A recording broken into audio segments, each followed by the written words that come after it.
You're watching Leafs Morning Take with host Nick Alberga and former NHLer Jay Rosehill. The show starts now. It is a Maple Leafs game day, and considering how up and down this season has been, I don't know if that's a good thing or a bad thing, but nevertheless, it's a Wednesday edition of Leafs Morning Take presented by Bet365. Nick Alberga, Jay Rosehill, how are we feeling? Are we excited for this game? Are we nervous, scared? We're nothing. I'm just like, okay. I don't get excited. I'm not down. Show me something to get behind, boys. Show us something that we can build on. Give us some positives. I don't know if Craig Berube's got the right attitude. JT's got the right attitude. Knies back. We'll see if he's looking back to himself, as I didn't think he looked himself. I guess I was, but I wasn't surprised when I found out he was injured. I was like, okay, that makes sense. He didn't seem like himself. Hopefully he can bring something to the table. But yeah, I don't get up for games like I have in the past at this particular time. So I wake up and I see Columbus is offering for their morning skate, and I see that Kirill Marchenko and Matthew Olivier are out tonight. Zach Werenski is in. But the thing that concerned me was Stony Creek, Ontario native Luca Pinelli will make his NHL debut. Auto ATG hammer on that one. You know that's happening tonight. I'm just setting everybody up for that in Fantilli. I mean, can't catch him. I've already hit Fantilli. He's a machine. You called that before. What was his stat line last game? He crushed the Leafs. It was sickening. That's what the answer is. It was a sickening stat line from Fantilli. Yeah, I'm just looking for to see this group win some puck battles. Be a little more connected, support the puck, move it around, get some goaltending again, help him out. Show us something, man. Show us something. That's all I can really think. So I'm just going to watch with no expectations and see what they have, man. See if they can dig out of this hole. They got to start somewhere. I got something I can show you. How about a new podcast via the Nation Network? Are you the kind of Toronto sports fan who rides every high, curses through every low, and still shows up for more? This feels like it's built for Zach Phillips and producer Vic. Then you need to check out Off the Roster, your new must-listen Toronto sports show. Cabby, Lindsay, Dunn, and Dan Riccio bring the energy, raw, unfiltered, and packed, with fresh takes on everything happening in the six, from the big plays to the wild trades in every hockey, baseball, and basketball storyline. Toronto sports isn't just something to watch, it's a culture, and Off the Roster is tapping directly into that. Catch the show live every weekday morning on the Nation Network YouTube channel and anywhere you stream your podcast starting Monday, December 1st. Off the Roster, the new sound in the six. Don't miss it. We got Dan Riccio coming up on Friday's show, by the way, to promote that. Looking forward to that pod, though. Yeah, cool. Be a good one to check out for sure. Cover the gamut of everything going on around town. So, yeah, mark that. Hit the subscribe button before it even starts, and we'll get underway with that. Exciting. I'm not sure you're not watching the Raptors. I'll just go out and say it. They're taking on the persona of the Toronto Blue Jays, dude. That team is on fire. They play as a team. They play for their coach. They've been a delight to watch. I'm just going to put that out there. Very Blue Jays-like start to this Raptors season. Wow, good. Yeah, I don't know. I think the Leafs could kind of hide beneath the Jays for a period of time there through October. Maybe they could do the same with the Raptors as well. Like I said, they try to climb out of this hole they've dug. But, it's getting to the point in time where people are starting to crunch the numbers on what they have to do the remainder of the season, what their record has to be. You can crunch it down to this road trip, what their numbers have to be here. A lot of people say they got to be 500 or above, or it's just going to be too tough to make up ground. And when you look at the Atlantic, the other teams that have kind of slipped, like they're going to correct, they're going to get healthy as well. And the job just doesn't get easier. So again, going to wait and see if they get the assignment, if they have anything else to give, or is this the season we're looking at?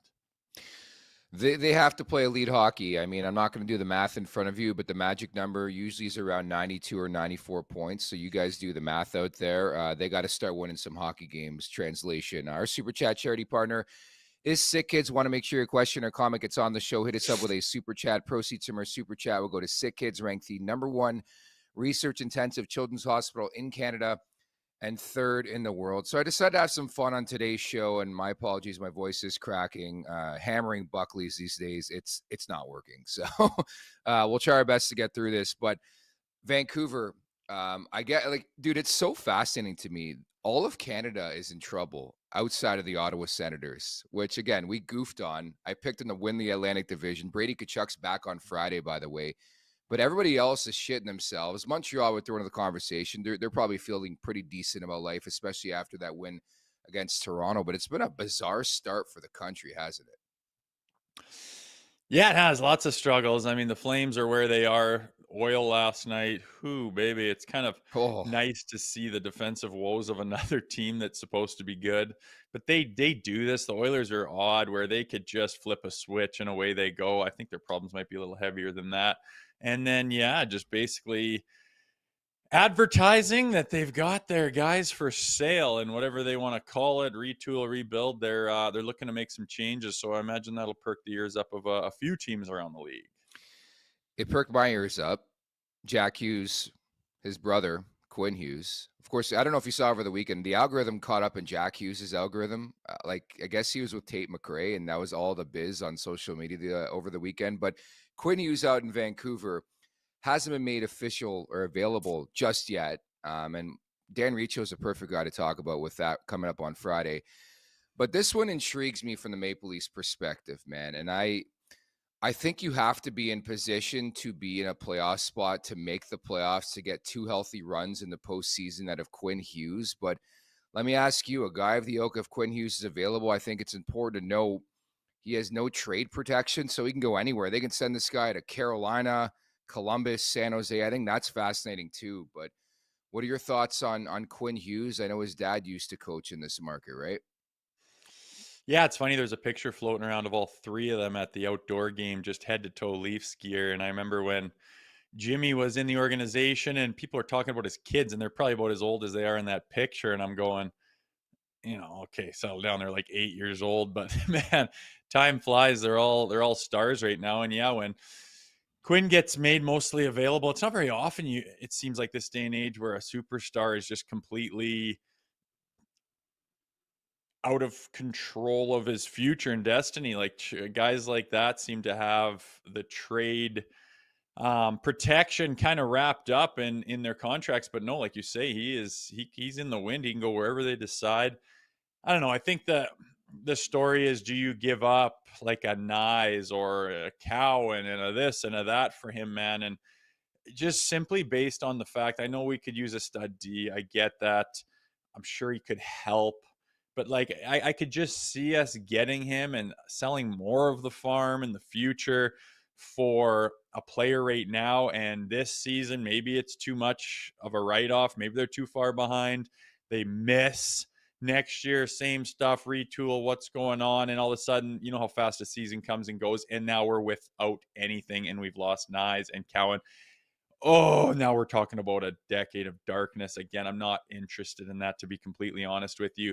The retooling, if there is one, I know the guys I would like to see maybe make a huge splash. They've all got trade protection. It's a difficult spot, but I just see the names that are getting thrown around as potential bait for Hughes, and it's too dangerous for me, man. What are your thoughts? I feel like you're a little higher on it. Yeah, I don't know. I'm somewhere in between on you. Like, this is obviously something that probably go down around the trade deadline at the earliest. So by then we'll have a firm understanding of what the Maple Leafs are. Are they a playoff team? Are they a seller?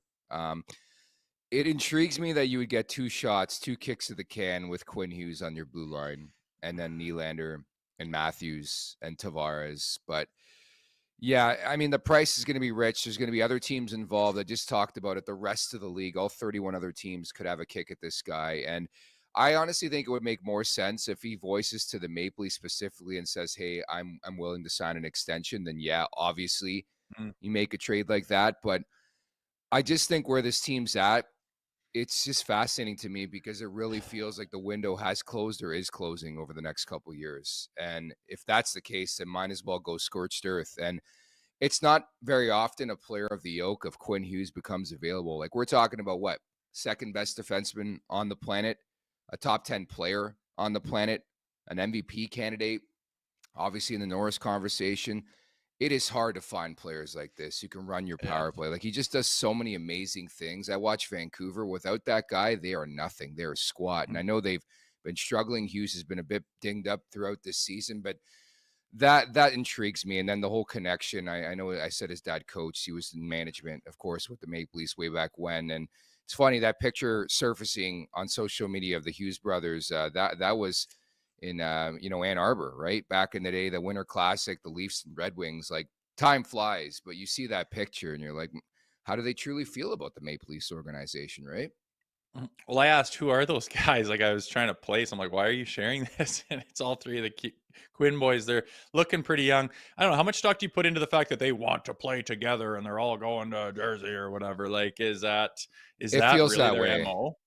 It feels that way, man. I feel for the folks in Vancouver. They are passionate. I know they hate Leafs fans, but it really is headed towards a direction where Quinn Hughes, it doesn't matter what you give him, he's not going to re-sign with the Vancouver Canucks. And ultimately, the hockey world believes he's going to end up in New Jersey playing with his brothers. It just has that feel. Yeah, it wouldn't be my first choice to go to Jersey. I know that much, but once in a life opportunity for them to get together and play if that is what they want. Again, yeah, like you said, I wouldn't consider it if there wasn't an extension in place before the trigger was pulled, for sure.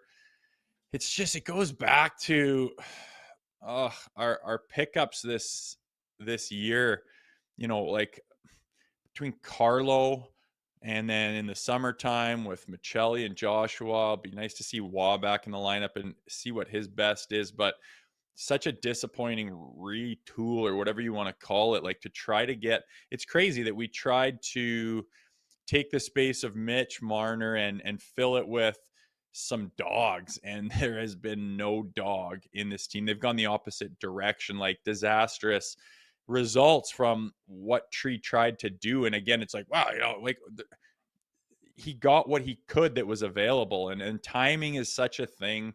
When we talk about the 26 free agency class too, and like guys are re-signing left, right, and center. We thought there would just be this plethora of talent coming through the free agency market this summer, and it's starting to trend to none of those guys being available, which is tough because they will have cap space for the first time in a long time.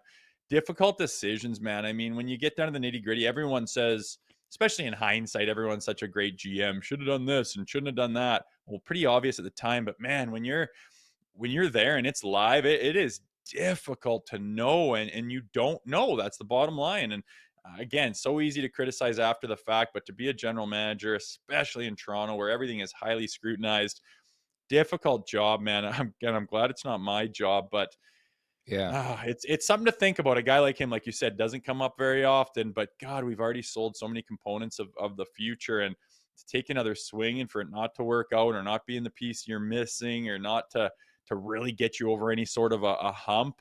Oh God. Yeah. And the thought of losing him, just not interested whatsoever. There'd have to be a huge deal in place where you got that guy in your future.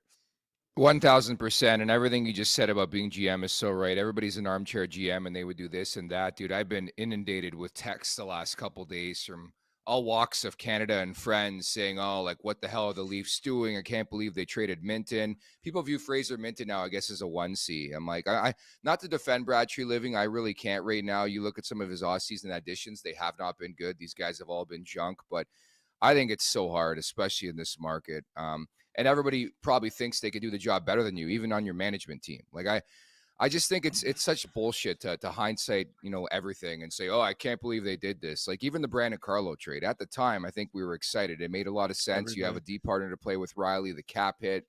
We get it. We understand it. But sometimes in life, you got to take swings. It has not worked out for the Maple Leafs, and we'll see if it starts tonight. Maybe a mini winning streak, maybe string some games along, maybe give us hope.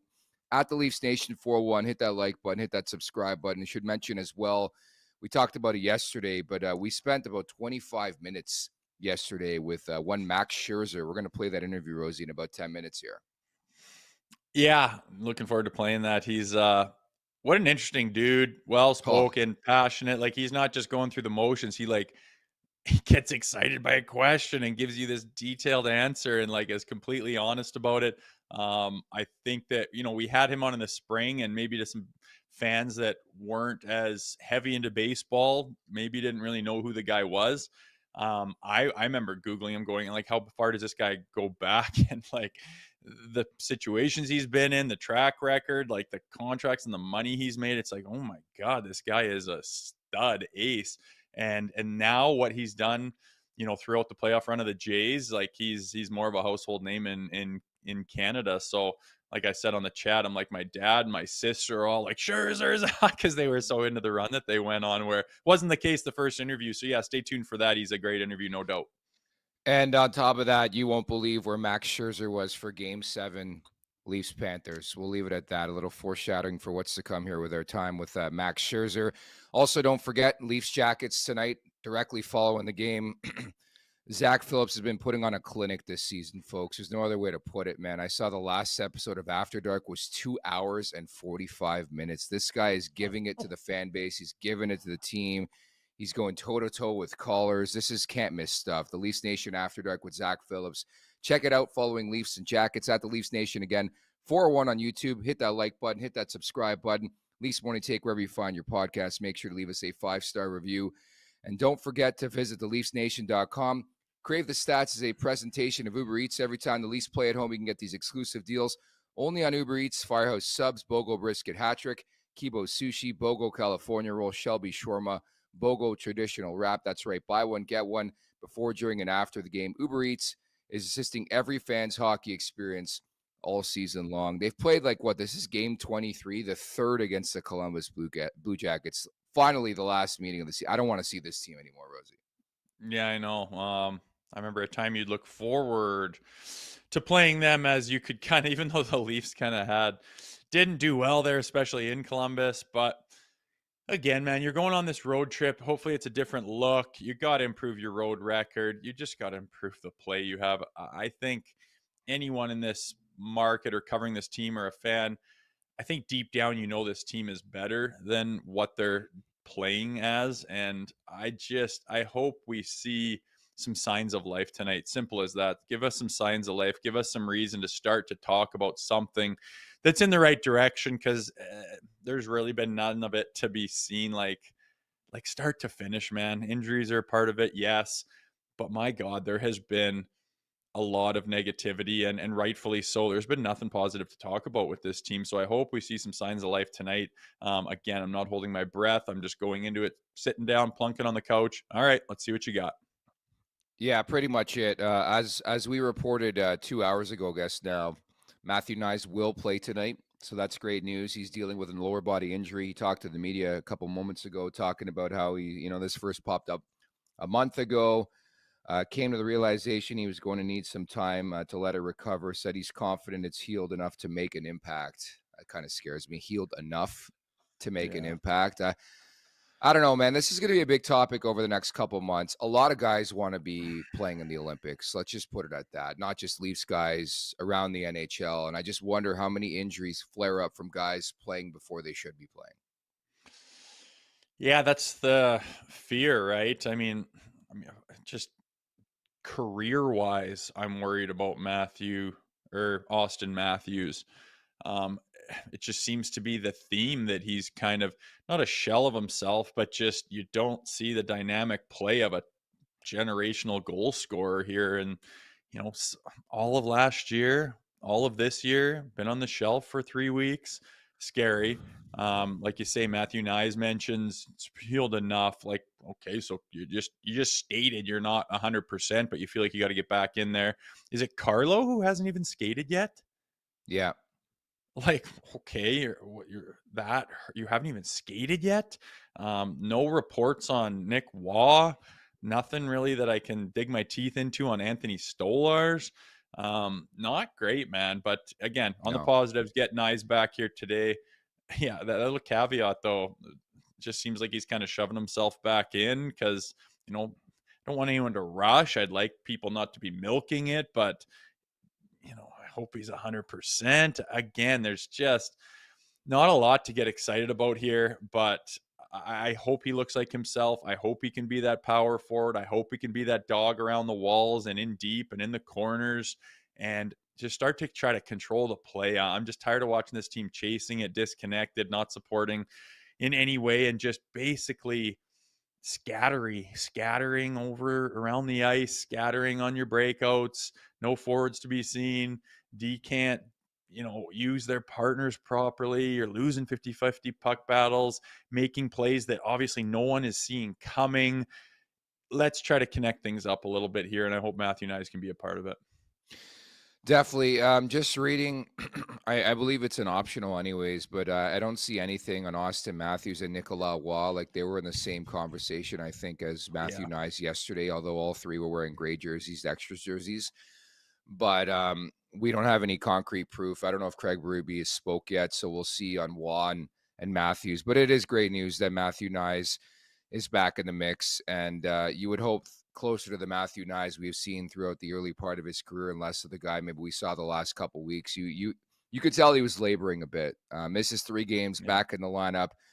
9-10-3 are these Maple Leafs. They dropped 7 of the last 8. The road record is ugly too, man. They're 1-6, but the next five are on the road here. They got to figure this thing out. They go to Washington Friday, Pittsburgh Saturday. It is what it is at this point.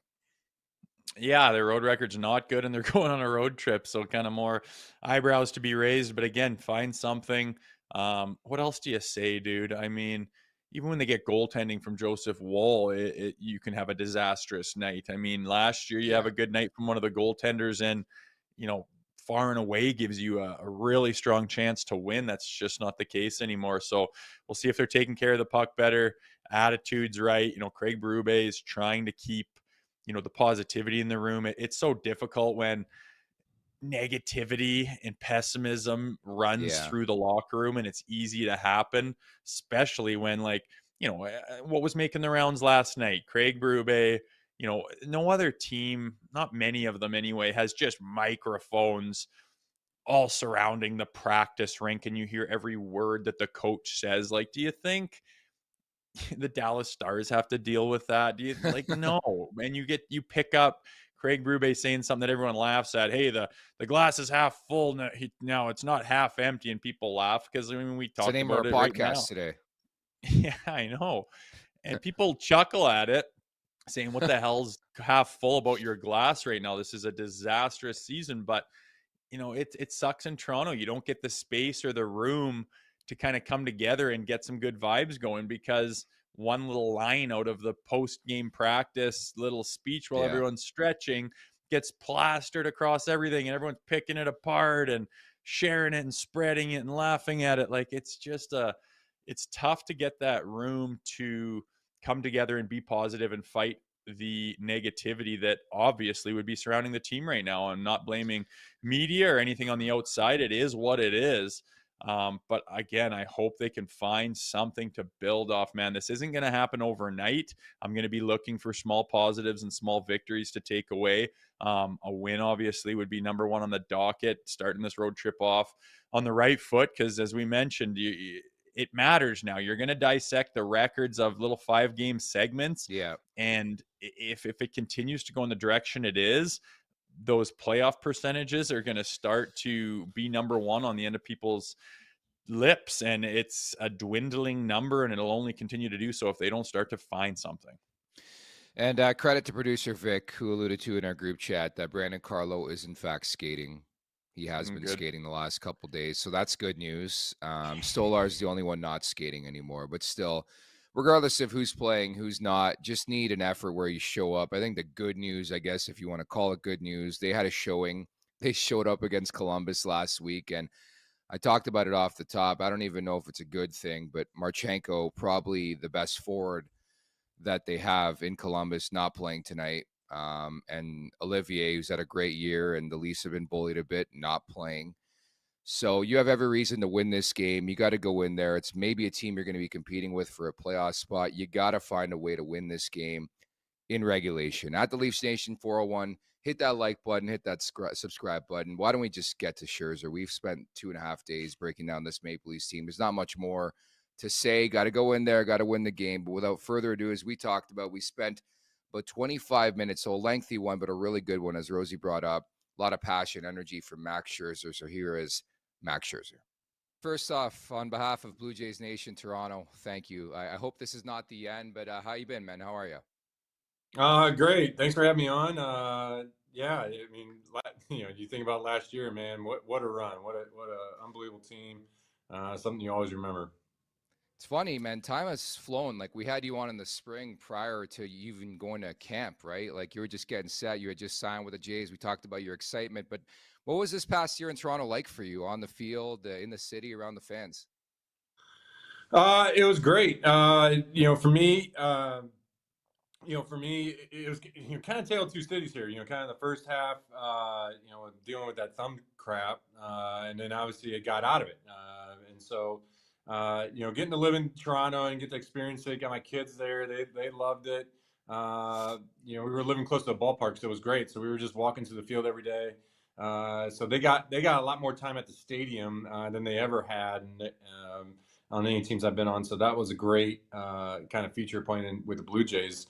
There was a lot of times my girls they kept begging me, Dad, we want to go to the fields again. So, so that was great. And then, like I said, getting that clubhouse and getting with everybody, it was the right group of guys, right fit, right personalities. Veterans, rookies, you name it. Everybody was, everything just worked. Everything clicked. Everything fit. So made for an incredible baseball experience. Yeah, a hell of a year, obviously. Like you said, everything came together, and we talked to you at the beginning of the season before you got to Toronto. A great year success-wise, obviously, a big surprise to some people. But what was your overall take from the market and being in Toronto and being up in Canada, a place that you haven't spent a lot of time? Yeah, I think you really get to feel it in the playoffs. You're playing in front of a whole country. There's a lot of Canadians there. They're all tuned into baseball.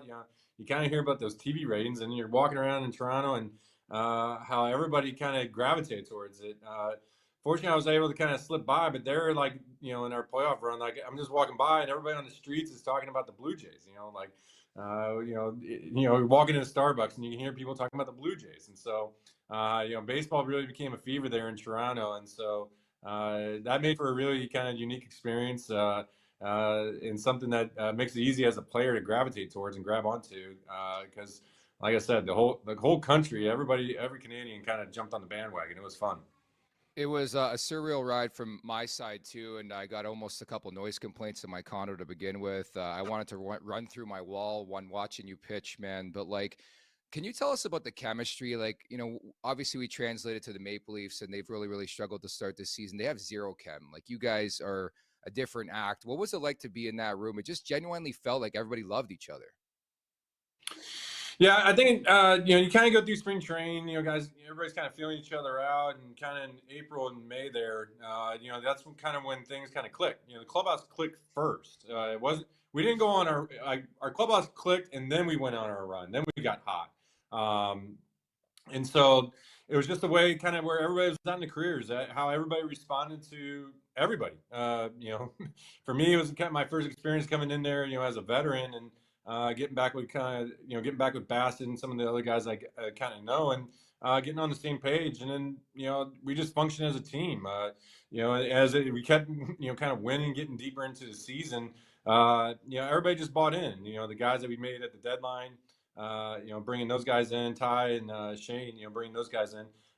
They just fit right in. They're perfect pieces to our club as well. And like I said, everybody just clicked. All the personalities fit. Just made for a team baseball. Everybody wanted to do something not for themselves, but to help something else out on the team. If somebody made a mistake, made you want to do something better. So kind of a rare thing to have when you have the entire team like that. Sometimes you'll be in clubhouses, and sometimes it's part of the team or most of the team, but really unique to kind of have like the whole team on like that.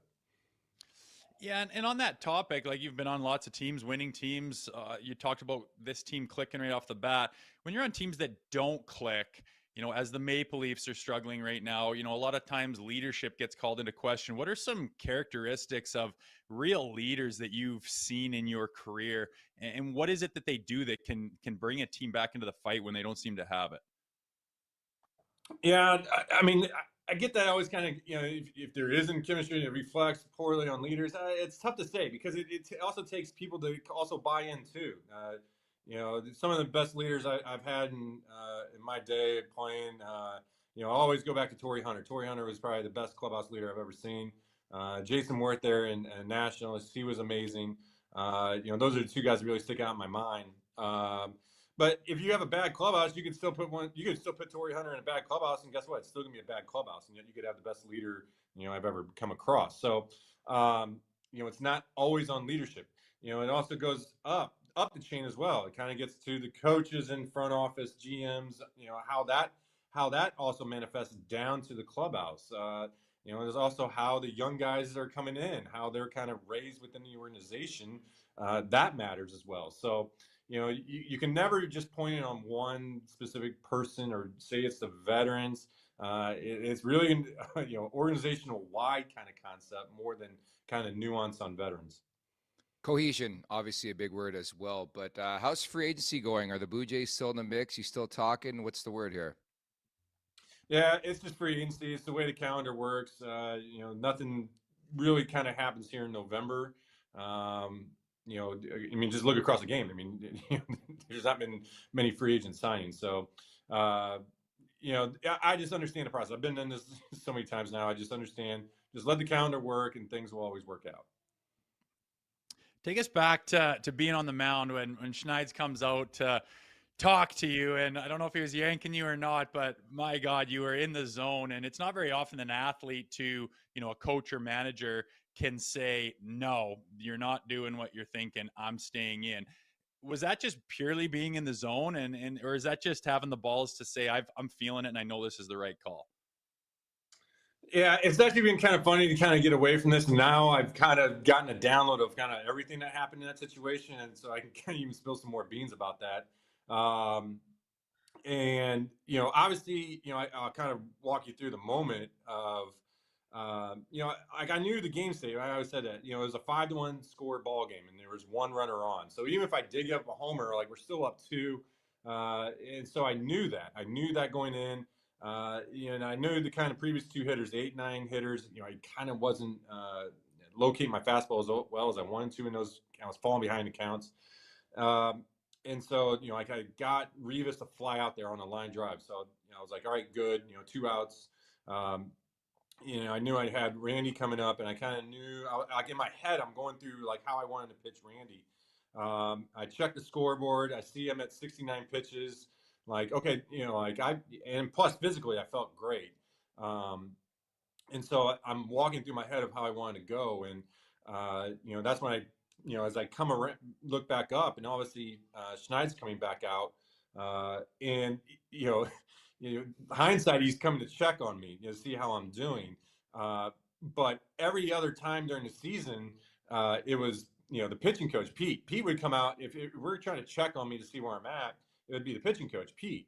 If it's Schneider, he always was pulling me. He never came to check on me on the regular season. So when I catch out of the corner of my eye that it's going to be Schneider's coming out, in my head I'm kind of thinking I'm getting pulled, and that's where I was just like, no, this is not happening. Like, you can read my lips, like, whoa. I'm not coming out of this ball game. Like, I'm good. We have 2 outs.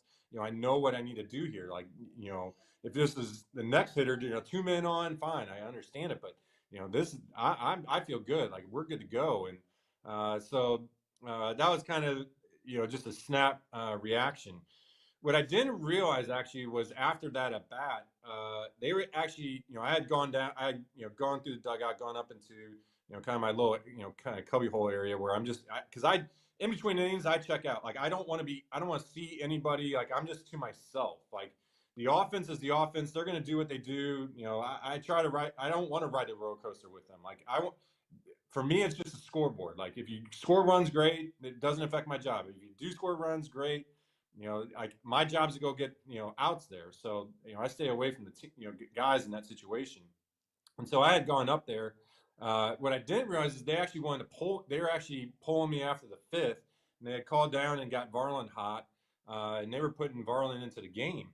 And Schneid's had come up to kind of talk to me. And when he was talking to me, that's when I actually thought he was checking on me. And so, yeah, let's just say whatever I said on the mound was nothing compared to what I actually said in the clubhouse there. I mean, I actually completely unloaded on him to stay in that game in that moment. So That's those you didn't even see what that really got down into, but yeah, there was some real colorful language to really stay into the game. I didn't think I was fighting in the game. I thought he was checking on me, and I was telling him how freaking good I felt, and I didn't realize I was actually fighting and changing his mind to stay in the game.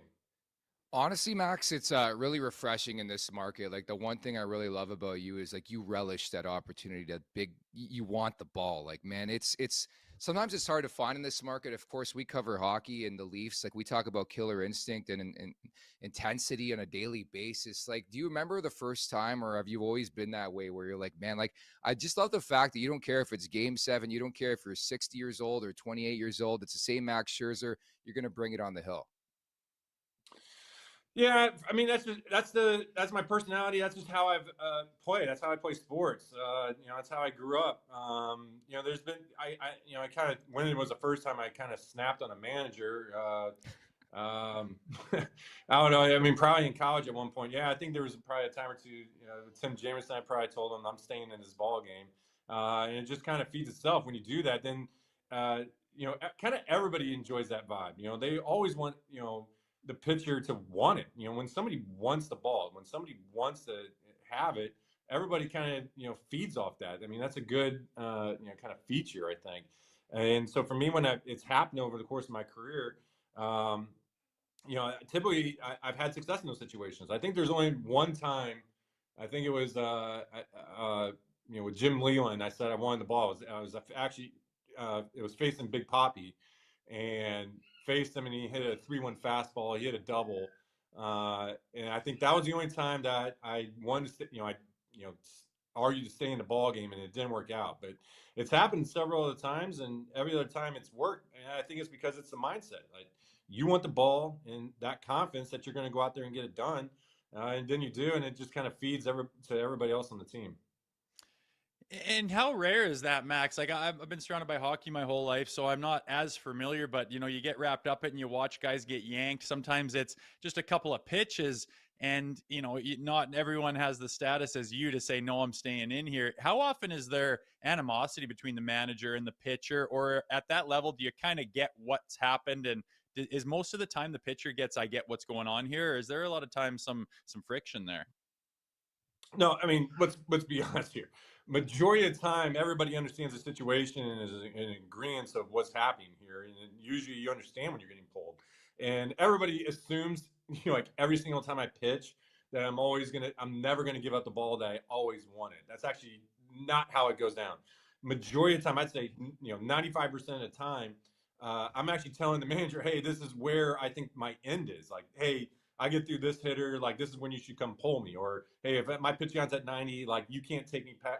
I don't think I should be going past 105. Something like that. So there's so many times where I'm actually in communication of where my finish line is actually at. So for me, I feel like that's such an honesty thing. Like I'm never going to jeopardize. I'm never going to demand the ball to stay in for like selfish reasons. Like no, it's always team first. So if I feel like I can help the team, I'm going to say like where I think my line is. And it's usually when the manager's coming out before I've said kind of, this is where my finish line is. They're trying to, I've clearly stated where my finish line is, and then they're, trying to pull me out before that finish line. That's usually when things get sideways. But honestly, I remember the next kind of couple days. I think even Trey Savage, when he had a moment where I feel like he felt like he was good and wanted it. And I was like, hey, if you feel it, snap, let him go. Let him know that you want it. And so it was kind of refreshing for him to kind of get that. And, maybe here in a couple of years or two, you'll see him do it. So, everybody, it takes a point in time. But the number one thing is being honest in every situation. That you have to understand the game. You have to know when it's, time to come out of the ball game. When you're honest about that, that's when you get the kind of the leeway to be able to say, no, this is my situation. I want the ball. Max, how much life did that kid bring you and give you, man? Seeing you Savage come out there in September, toss the way he did. Like, I think it was so easy to watch and not really understand and comprehend what this kid was truly doing, right? Yeah, to see somebody come into and basically make a major league debut, a couple starts in, and just be able to go on a postseason run like that, it's wild. But that's what it takes in order to win in the postseason and be as good as a team as we did. We need him. I mean, we definitely needed somebody to go out there and get outs like that. And the way he handled himself and be thrown in those situations, I mean, you're coming from minor league ball to getting into playoff baseball with 40,000 people just screaming. I mean, that's a big adjustment, and he handled it extremely well. So that's great to see. And he's still got a lot of challenges in front of him, but he just checked a lot of major boxes. So there's a lot of good things in front of him. Mm-hmm. Max, just curious, what's your level of familiarity with the game of hockey, and were you able to check out anything from the Leafs while you were in town? When we were there, we did go to the Game 7 of those finals against Florida, against the Panthers. Oh, That was kind of our first taste of, hey, this city can really get after it. The pregame energy, the vibe. We got to feel that. When we were in the arena there. So, I got to experience it, see it. But we were kind of following it as we were as their season was getting spun back up. But yeah, a lot of guys are hockey fans. No, Ernie is. He's a big hockey fan. So I definitely love watching it, following it. And it's just a great sport. and I don't know if you saw this. A lot of the Leafs players were there throughout the playoffs for you guys watching your start. Do you have a chance to meet anybody? I know Matthews played baseball growing up. I didn't get a chance to actually meet him. Just the way the schedules worked, it didn't work out like that. But it's awesome. If we can get more of those guys out, maybe we can get them some BP. It's always funny to watch those guys, take some BP. It's funny who you can see actually has some background, can hit. And then it's always funny to see the ones that can't. So, it's great when other athletes are going to the other cities. When you kind of, it takes a city to win. It takes all the teams to win, and when everybody, you got all the other teams pulling with you as well, makes for a good atmosphere.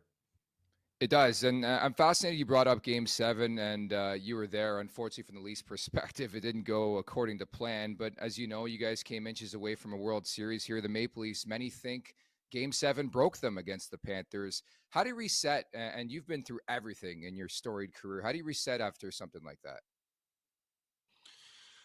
It's a gut punch. I mean, it's an absolute gut punch when you have your season ended in any form or fashion, especially when you get deep into playoffs or in any form or fashion. It definitely changes how you look at the game in the offseason. What you want to do in the offseason, how you want to train, all your preparation changes how you think going forward, and you learn so much from those moments, from those losses, and how you want to handle it differently. And everybody processes that differently. But for me, you reflect upon what would you do different? What, is there anything that you didn't prepare for? That's what drives you nuts at night. Is thinking about, what changes would you have actually done? Or are you proud of everything that you did? So there's times where that definitely happens. Hey, you're just proud of everything you did. It's sports. Sometimes, you would love to win every single ball game, but it's not the way it goes. But it just, for me, when you have those losses like that, it really makes you self-reflect upon what you would do different. Yeah, the off season for baseball always seems odd to me, being, it seems long and it's through the winter. It's kind of foreign to me. What's your routine during the off season? What keeps you busy these days? Kind of go by the months. November, this I'm kind of taking off, trying to get through Thanksgiving here before I really kind of do anything. Then kind of December, that's when you start training again. I'm kind of lightly throwing. Then January 1 is, that's when it really kicks up, really turns up. That's when you really start training hard and really pushing yourself, and the throwing ramps up. And then February 1, that's kind of when I start getting my mound work in. And then you report, and March 1's the games, and that's kind of how the off season looks. But other, off the field here, I got 4 small kids here, so I'm a dad. I'm taking kids to drop off to school. We got all those projects going on.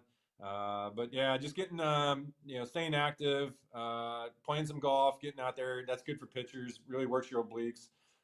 Getting in the pool, getting some swimming in, just kind of staying active. Just at this point in time in November, I don't like to do, I can't just sit on a couch.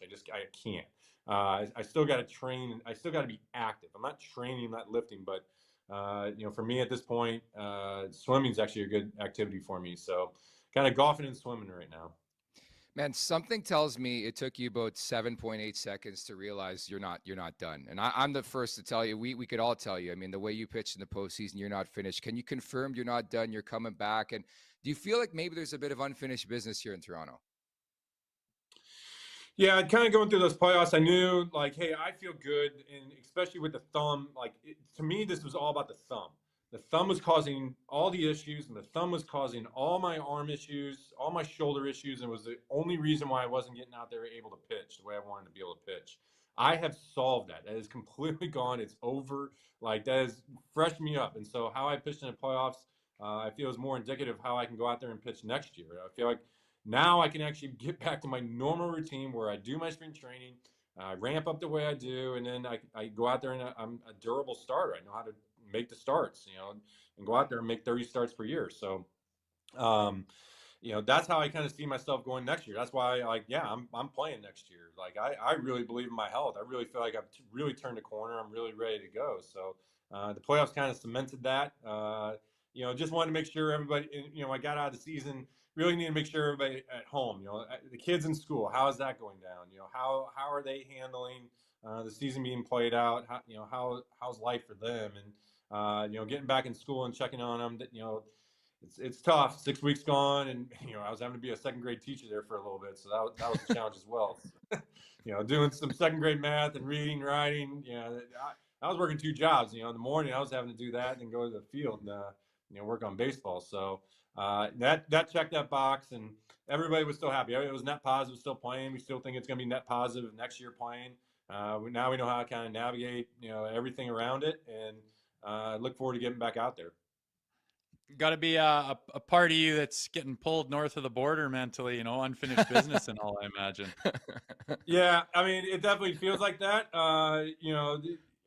For us, the way we look at it is, usually when you have a kind of a crushing defeat like that, there's kind of like a goat, somebody that you always want to turn to. In our clubhouse, we don't feel like that one bit. We feel I want everybody in that same exact situation playing the exact same ball. It's kind of weird to have that happen where, you have such a gut-wrenching loss, and yet you have the whole team saying, no, we don't have a problem. We want to go back out there. And we're actually proud of the way we played. And, kind of we have the thoughts the baseball gods got it wrong. We did everything right in a lot of different ways. So, that notion that there's some unfinished business. Yeah, I mean, we know we're a championship caliber team, and we want to do that. But baseball's funny. I understand the business of this.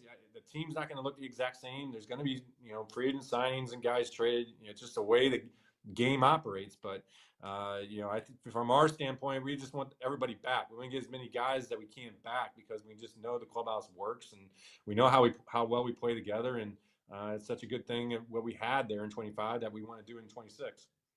Lastly, Max, when you retire in 15 years from now, do you have anything in mind you want to do? Like personally, I just think you're a student of the game, dude. They always show you in the dugout. You're always talking baseball. You're flipping the ball. Like you can tell you're a student of the game. You're talking about the game.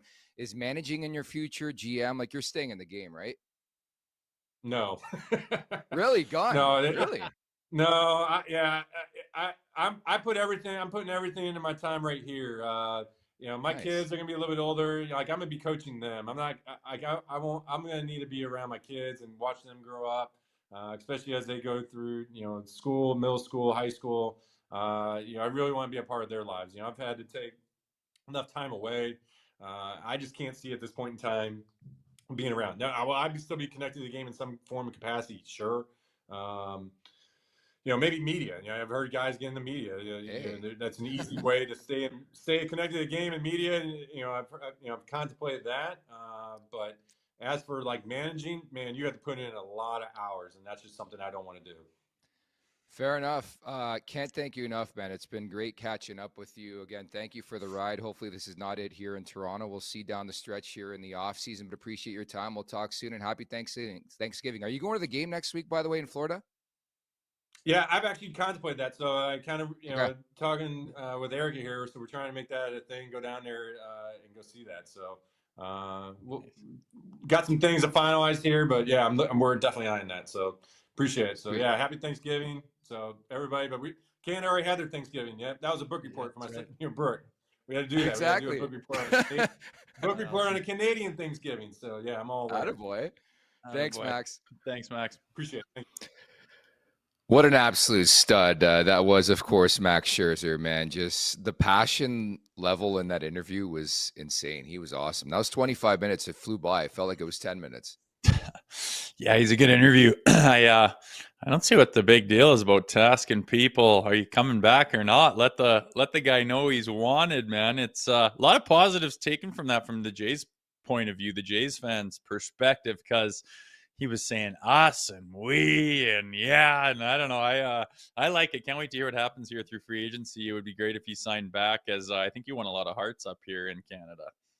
I got to credit you too, and I know you've only been in media for a couple of years. The follow-up questioning was really, really good on the interview yesterday. We asked him 4 different times, are the Jays in the mix? And he tried to tightrope that question, and finally we got it out of him with that clip there. And maybe he tipped his hand, maybe he didn't. But nevertheless, you see what one individual can bring to a team, just the vitalness. And I'd be the first to admit I wasn't crazy about the signing, but man, oh man, was I wrong, and happy to be wrong. You talk about a bulldog. He reminds me a lot of Nathan McKinnon, just his intensity, his passion. Leave me alone. Like, I love that. His teammates know not to talk to the guy. Yeah, he's got the stuff, man. He got the career to prove it, and I'm glad that going through injuries, as he mentioned, was the root of anything that wasn't positive this season for him. And he sure showed when he got healthy, he still got the stuff. So yeah, exciting interview. Exciting to see what happens with the rest of his career. Hopefully, it's in a Blue Jays uniform. Tough transition, but Auston Matthews will come back for the Maple Leafs tonight. How do you feel about that? You fired up tonight, eh? Yeah. Wow, that's good. What was the?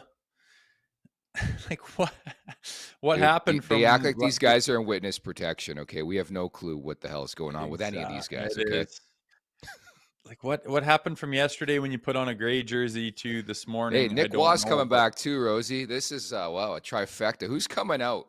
That's a better game to play. I know we got a couple minutes. Who's coming out for these 3 guys? Oh boy, I would have to look. I mean, people have talked about Dakota Joshua and Max Domi doing nothing out there. I hope it's not the guys that are showing jam and showing passion. We'll see. I wonder if why even bother wondering anything about this organization's injury problems? I don't know what they know or what they were planning for, but it will be interesting to see who comes out of that lineup, and I hope it's guys that deserve to take a seat and look from the press box for a night. You would have to think Matias Michelli's one, right? I think that's been a long time coming for another bomb for him. Well, he's been scratched before. I don't see why they wouldn't again. I think what they're looking for and what they need to crawl out of this thing, I don't think he's got a lot of it, to be honest with you. So I wouldn't be surprised if he was one of them, no doubt. So some optimism to wrap up Leafs Morning Take on this Wednesday. It's time now for the last call, brought to you by Bet365. Whatever your bet is, it's never ordinary at Bet365. Download the app and get in on the game. Use code NATION. That's NATION, NATION. Must be 19 or older, Ontario only. Please play responsibly. If you or someone you know has a gambling problem, visit ConnexOntario.ca. Any bets you like tonight, Rosie, for this game? Well, we talked about the Fantilli anytime goal. I smacked that already, and I think I'm going to go jump and take the over as well in this game, as who the hell knows what could happen, but there could be a lot of it. Yeah, it's a safe bet. Just to be frank about it, that is a safe bet. But yeah, it just intrigues me. Who the hell is coming out of this lineup, man? I think Michelli's one. If you're putting Knies back in there, I think Michelli's going to be one of the guys. I think there's going to be somebody there's going to be some shots. I mean, maybe Yarncroke's another guy. Now it gets interesting, but you've got to find a way to win this game. Famous last words, Maple Leafs. Maple Leafs win this game. Yeah, boy. Hey, well, shit. I've been waiting to get these guys back, man. Knies, Matthews, Nick. Wow, that's no small drop in the bucket. So I hope it invigorates them. I hope it creates some competition of the lineup. I hope guys decide, man, I got to do something to stay in this thing. I don't want to be the guy getting yanked out and having to dig my way out of that. So all things point towards them having some energy tonight and hopefully doing the right things out there. Again, I'm going to sit and watch and just hope they show us something. I hope, man. I'm just I'm already fatigued of these doom and gloom shows, man. It's tough. late November. I can't do this for an entire season, especially right now in my career. I just can't do it. We lived through the Ron Wilson, Carlisle era. I know you were part of it. I can't do it with this much talent on this roster. I know guys have been banged up. You got to find a way, gut through. It's scary to me that I cover a team and I don't know if they're going to show up that night. And they've been a team that we've looked at as a perennial contender for a decade now. And I have no clue if they're going to show up. But Rosie, we'll leave it at that. Again, thank you to Max Scherzer for dropping by. Zach does set the over-under 2-hour mark for After Dark tonight. I'm hitting the over. Actually, could hit the under. I might play the under because I think the Maple Leafs will win. Zach has less to say when the Maple Leafs win. So I'm going to play the under on that. How about you? Yeah, I like that. The under. He'll be happy with what he sees and say, okay, good. Now let's build on it, and then just wrap the show after about 8 minutes. I like that. I hope so. Unlikely, though. So After Dark coming up tonight. Make sure you check that out. Thank you to Max Scherzer. We got John Shannon on the show tomorrow. It's the dreaded Thanksgiving mark in the States. What does that mean for the Maple Leafs? Win or loss, they're not going to be in a playoff spot. The math does not look good for them. We'll break that down coming up with John Shannon tomorrow at the Leafs Nation 401. Hit that like button. Hit that subscribe button. Leafs Morning Take wherever you find your podcast. Make sure to leave us a 5-star review.